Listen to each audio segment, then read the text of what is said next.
Was it a day off or just an off day for USC recruiting?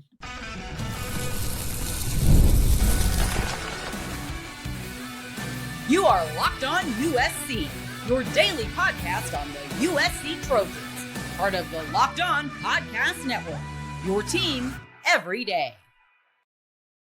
Hey, fight on, everyone. I'm your host, Mark Holkin, and thank you for making Locked On USC part of the Locked On Network your first listen every day. Whether you are watching this show on YouTube, hey, you know the routine. Pick your platform, download the podcast. It's free, and I'm going to appreciate your support. All right. No one made a public commitment, as far as I know, and all my sources haven't said, "Hey, Mark, there's a silent commit out there." But that doesn't mean USC didn't make any progress on Tuesday, day 7 of spring camp. I'm going to get into the practice report in the next segment. But even though USC, we'll say they took a day off from receiving commitments, there's still a lot of recruiting news that we can talk about. There are no off days at USC when it comes to recruiting. Not this cycle. Not right now.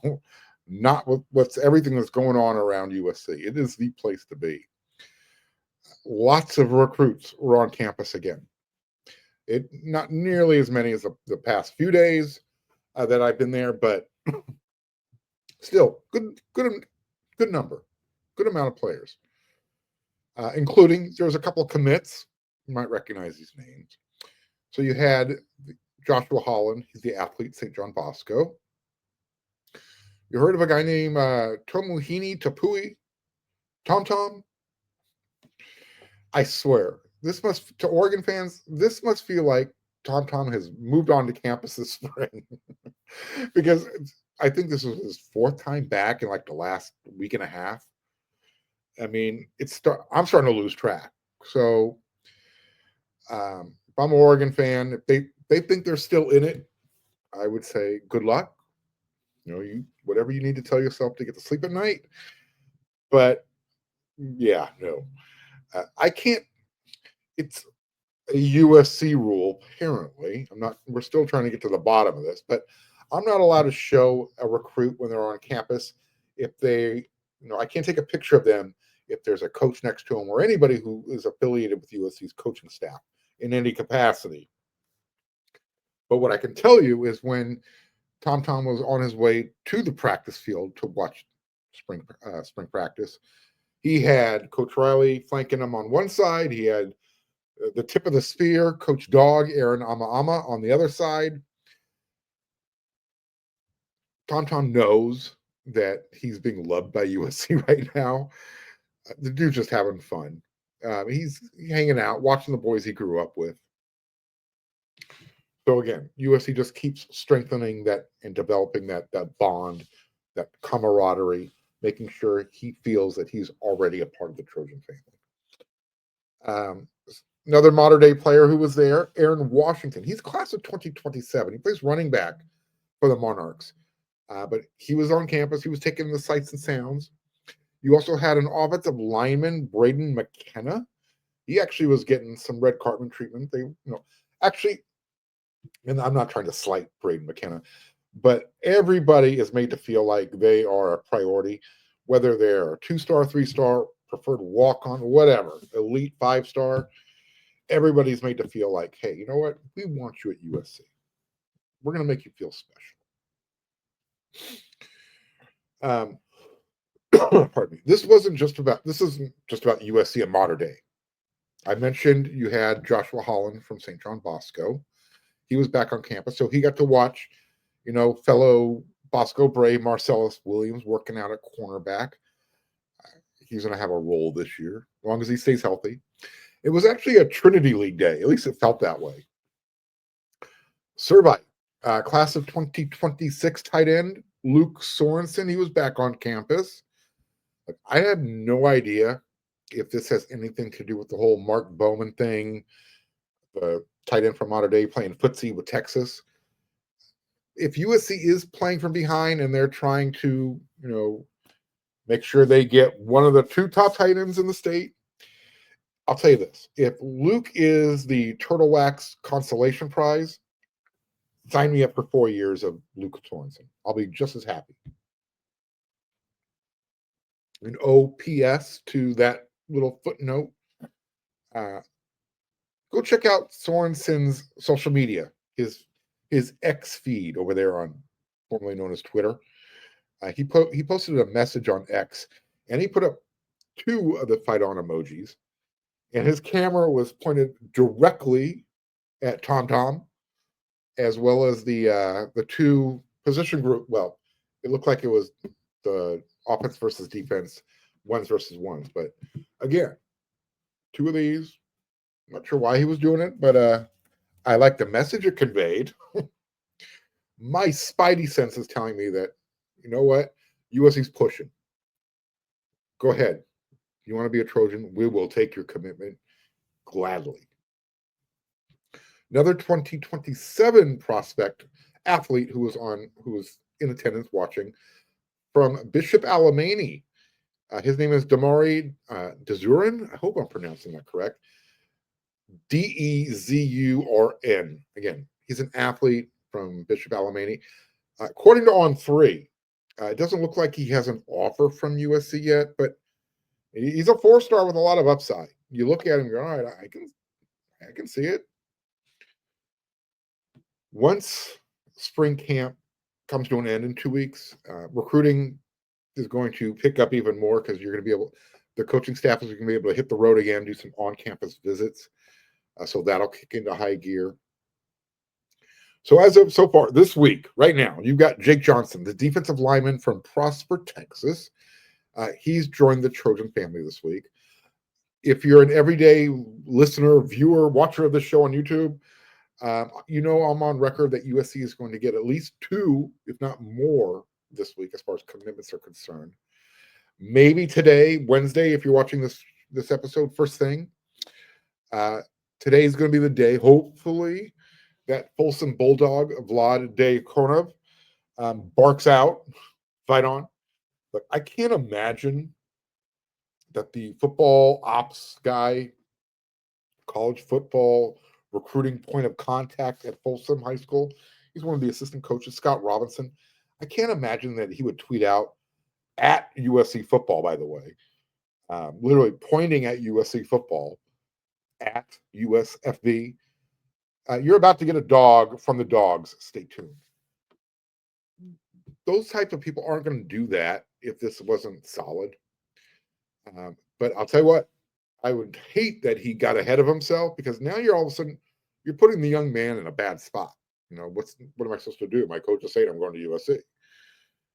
I think the delay is making sure the commitment edit is ready, whoever's doing that, making sure all the I's are dotted, T's are crossed. If there's any NIL deals to be figured out, making sure everybody's on the same page. You know, there's been another delay from the NCAA and then the courts as far as what's going to be happening. So USC has an idea what's going to be what's going to be happening going forward. You know, as far as the roster number, you know, growing to 105. What, you know, you have to have all your NIL deals in place. There's going to be some transparency, all that. That's the course that USC is going right now. They're saying, hey, look, don't get stuck in no man's land. We've been doing it this way the whole time. We've been right pretty much the whole time. We're telling you what's going to be happening. So if you're looking for advice, listen to us. Don't listen to what you want to hear. Make sure you're getting all the information. So I don't know. Again, I'm just kind of rambling right now, but I think Vlad Diakonov and his USC beanie will eventually bark out. You know, he's a Folsom Bulldog. Fight on. He will join the Trojan family. He'll be part of that 2026 class. That is number 1 in the nation right now. So USC is just looking to strengthen it. All right, next segment. We're going to talk about the practice from day 7. Got a little heated. It was hot outside. I got the details for you coming up.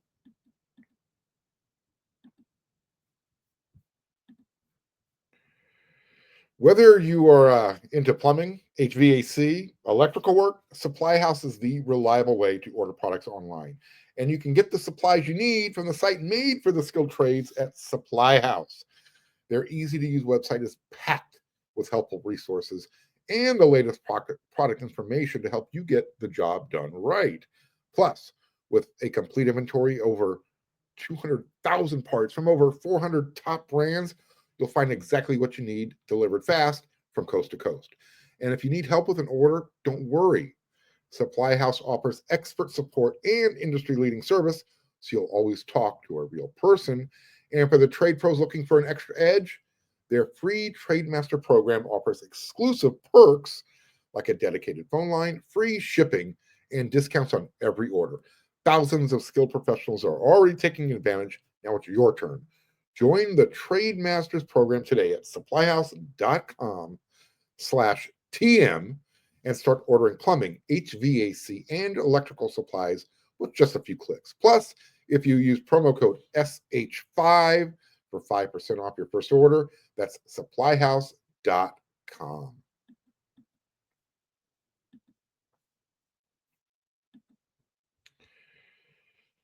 Trojans were back at it. They're on Howard Jones Field, day 7, spring camp, which means they reached the halfway point. You get 15 practice sessions, and that includes what would have been a spring game. They're not doing that this year, but they were back in full pads. Offense wears Cardinal, defense white blouses. Special teams also wears Cardinal. One of the things Coach Riley said after practice, before I forget, I want to get this in there. I asked him, at the halfway point, do you have less questions, more questions? And he says, well, it's because we're not going to be doing a spring game this year. We've been able to kind of slow things down a little bit, make sure everybody understands the process. And we're now starting to just implement, some situational stuff. And that he just feels it's a better way to kind of progress and gear the team as you get towards the end of spring camp. So now they're kind of ramping it up a little bit. Not that they have more questions or less questions. They're just going about it a little bit different. The approach is different this season. Now, I mentioned at the segue before we got here to segment 2 that things got a little heated. It was warm on Tuesday. My practice report could be summed up literally in one word: hot. And every day I'll look at the weather app to see what it's at. University Park, which is where USC is located, said 76 degrees. I'll tell you what, it felt more like 80. And that wasn't the only thing that was getting overheated. I'm going to talk about Jacoby Lane momentarily. Yeah, things got a little heated out there.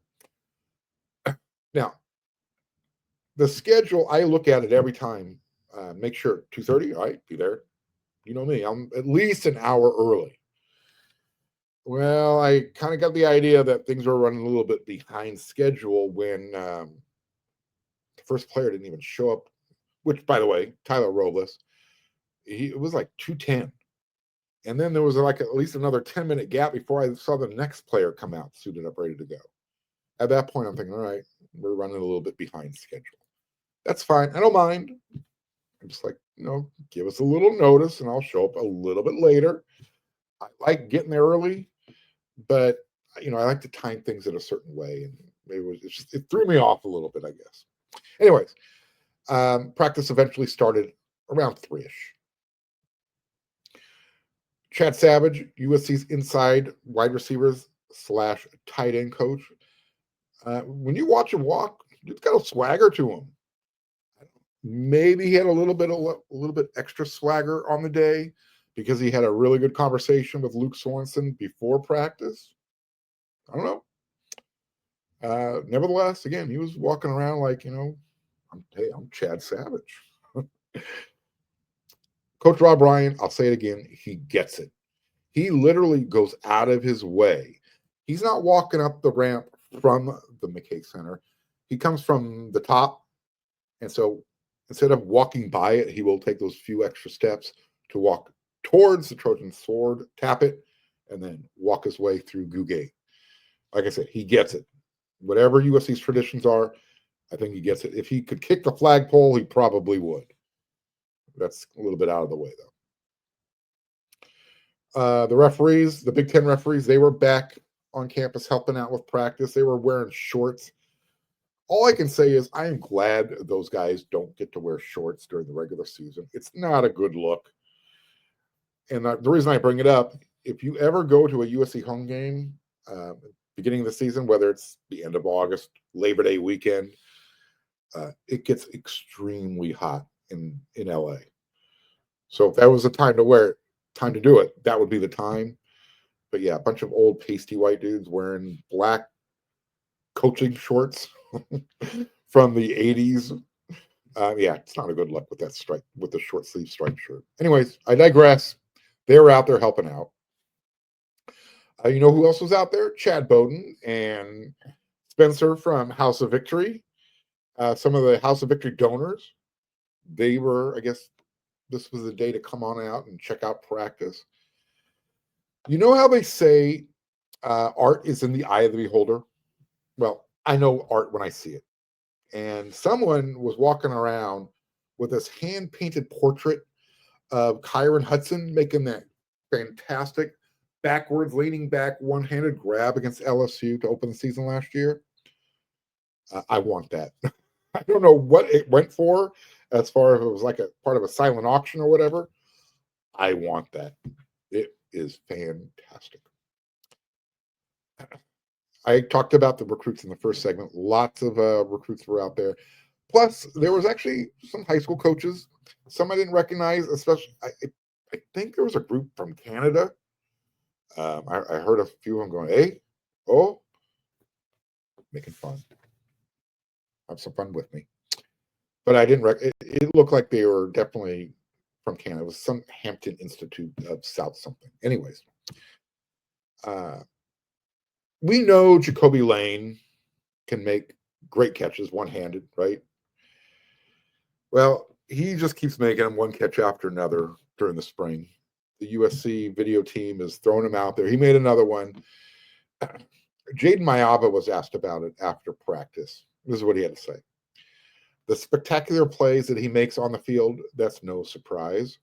That's who Jacoby is. He's going to go up and he's going to make those plays. Every time the ball comes his way, he's going to make something happen. It's no surprise. One-on-one ball, it's really just his, end quote. Well, typically when Jacoby Lane shows up to practice, he's usually with his BFF, Mekhi Lemon. He wasn't with those guys. Didn't walk together today. So all of a sudden, Jacoby Lane is running across McClintock. I hate when the players are running in their cleats. It's slick. I've seen guys slip before. I do not want to see that happen. But when he pops through through Goo Gate, taps in, he literally will give out a full-throated, some sort of war scream, letting everybody know, "Hey, I'm here. I'm ready to practice." I mean, it's like a banshee. He was just getting warmed up. I mean, everybody in the 90007 zip code, basically, and the surrounding area around USC, they knew Jacoby was ready for practice. Well, one of the first things that the media gets to see, we see the special teams guys going through their warm-ups. Eventually, everybody gets together as a team. They go through their skip and stretch conditioning session, as I like to call it. I don't know if the team was ready today, because Benny Wiley had to stop it, get everybody huddled up for about 30 seconds to a minute, remind everybody why they're out there. Offense ran to their side, defense went back to their side. All of a sudden, the push-ups started up again. But I'm not sure exactly what set Jacoby Lane off after the second skip and stretch. I've never seen him this animated before, ever. And I kind of like what I saw. But it happened just before the wide receivers and the quarterbacks and running backs, tight ends start doing their air routes, running the little curls, slants, deep fades. He was not in a good mood. I guess someone did not get taped up ahead of practice, and Jacoby just started yelling at the field. And not anybody he wasn't looking at anybody, but He was yelling and everybody was watching. If I have to do it, then you make the time and get taped. Everybody else better use your favorite F word, make the time to get taped up. So again, Jacoby, we know he can lead by example on the field. I think now he's trying to find that vocal leader quality. Look, like I said, I'm cool with the way he handled himself today. Others may not be, but again, whoa, never saw. I've never seen Jacoby that animated, that upset that someone wasn't ready for practice. The fact that they're holding each other accountable, I think it's great. I love accountability. Your best ability is your accountability. Look, these are just my trained eyes, but, and I'm going to say it right now, it's nothing to be concerned about. And while no names were mentioned after practice by Coach Riley during the media scrum, let's just say the list of guys wearing yellow no contact jerseys or not being suited up at all, that list is growing. Again, you're halfway through spring camp. You should anticipate dings, dents, injuries happening. The most serious right now is Killian O'Connor. Coach Riley said he'll be back before the end of spring camp. I would say, Killian, get healthy, be ready for fall camp. He's just walking along with that big old, brace, and he's got a peg leg. He's walking around like a pirate with a wooden leg. I will say this: what a difference a year makes! Oh my God! When you see guys like Jamal Jarrett and Tobias Raymond and Elijah Vicona walking in a herd together, I mean, each one of those guys are at different stages of their physical maturation, their development. But they're all three of them just massive. I mean, a year before, I was thoroughly impressed when I saw Carlon Jones and Hayden Trader, and I still am when they walk by. But 2025, those are just a couple of big dudes compared to those three guys that I just talked about. The size on this roster has increased tenfold. It's amazing to look at. Coach Riley was asked about Jarrett after practice. So when we spoke to him, he said, quote, we've been really pleased with the effort that he played with, the intensity, and he trained that way this winter. One of the things that Jarrett talked about this offseason was he wanted to focus on, some fundamentals, specifically hand placement. Riley said they've noticed. You can see it in the spring. His fundamentals are improving. He continued with the quote. He's starting to play lower with his body. He's starting to play out of his hips more, starting to use his hands better. Everything with the guy is improving. When the fundamentals get better, when you've got a talent like that, you start to see some of the results behind it. That's bad news for USC's opponents. Riley also talked about Tobias Raymond. He's basically said he's established himself as one of the best offensive linemen in the room right now. If anything, he's kind of taking on that Jonah Monheim role. The way I kind of interpreted what Coach Riley was trying to say, he likes his versatility. He can play tackle, obviously, but he can also slide inside. He can play interior offensive line. Now, keep in mind, it's spring camp, right? What's crazy is the media finally had a really clear view of what was going on with the offensive line group. No line of sight obstruction. Coach Ryan's linebackers weren't cutting in and out of us. Unfortunately, today, Coach Hansen was doing a lot of teaching, using finger quotes. So we didn't get to see a lot of reps. But again, keeping in mind that it's spring, they are toying around with some different lineups. I saw one group you had Elijah Page at left tackle, with Killian O'Connor down. John Ray Reed was your at center. They flipped the guard. I saw Alani Noah at left guard. I saw DJ Wingfield at left guard. And then Justin Taunu right tackle. Again, Tobias Raymond, he's the guy right now. Justin he's having a really solid camp as well. Here's what you need to take from this. USC's got a deep offensive line room. Don't anticipate them looking for anybody out of the transfer portal. Maybe a tackle for depth, but they might not need it. Oh, by the way, when Eric Gentry says hello when he's on his way to practice, you better reciprocate.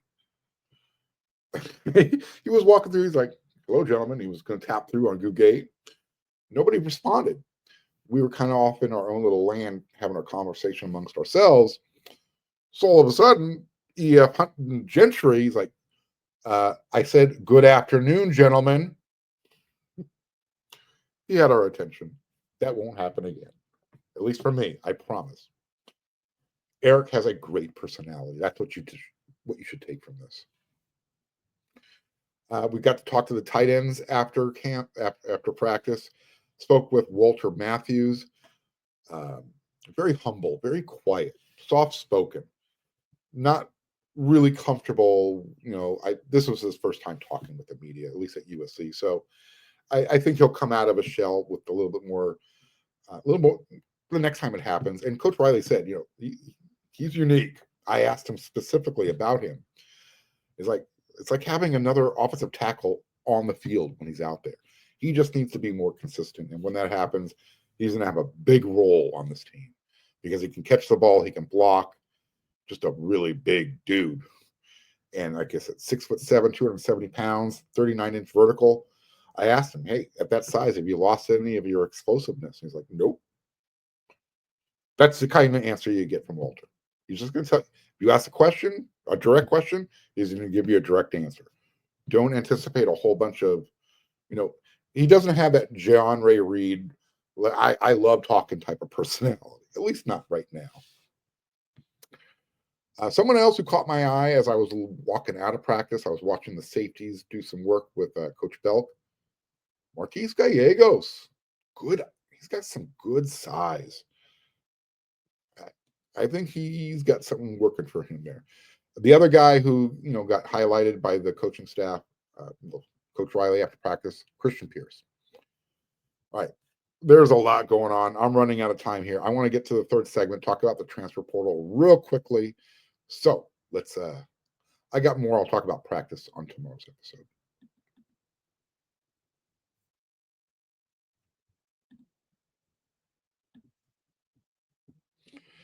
All right. So we know that the transfer portal is going to be open next week. If you're not aware of it, it's going to be open next week.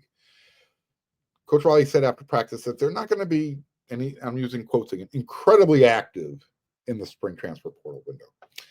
He said, quote, if we feel like somebody fits, then we may pursue it, but it will be a little bit different than other years. I don't feel that we're missing a whole lot, end quote. In fact, the only position that he actually mentioned by name, position group, was linebacker.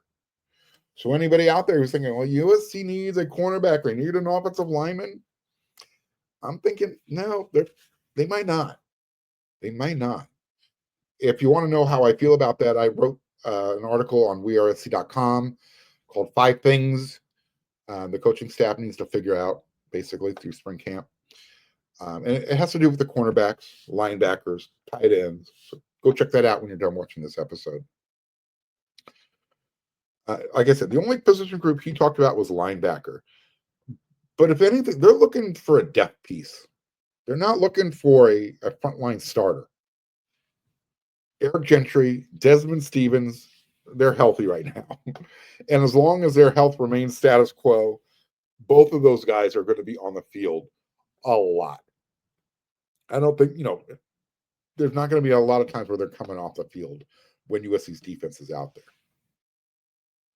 You already know how excited Coach Rob Ryan is about those two. I talked about it on yesterday's episode.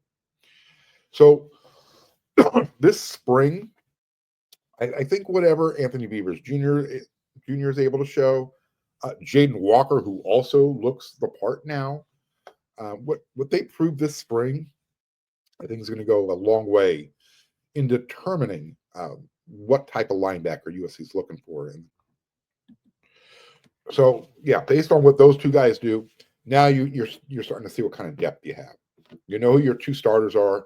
You've got Gentry, you got Stevens, Walker and Beavers behind them. So essentially, you might only need to go get one, and you don't need to get the first one. You just let's see who jumps into the transfer portal.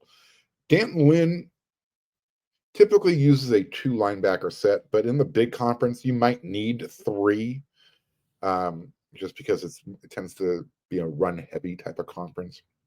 So that's why you probably want to look for a bigger body, whatever you're trying to find in there.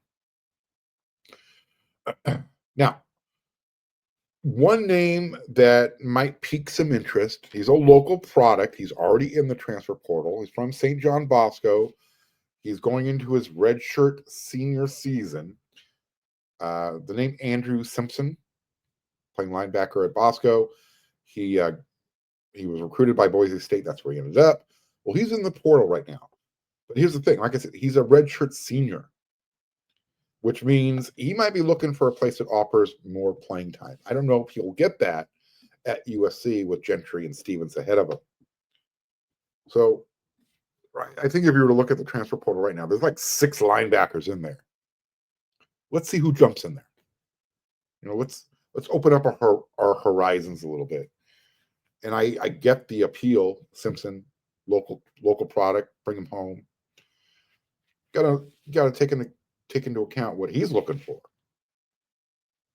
So if he's looking to kind of get as much exposure as possible in his last year in college, maybe USC isn't the right place, especially if he's looking for starters minutes. Then again, who knows? Here's what I do know. I'll be back with another episode tomorrow. Don't forget about the Locked On guys. If you're looking forward to the NFL draft, yeah, you can find that out on YouTube, Amazon Fire TV.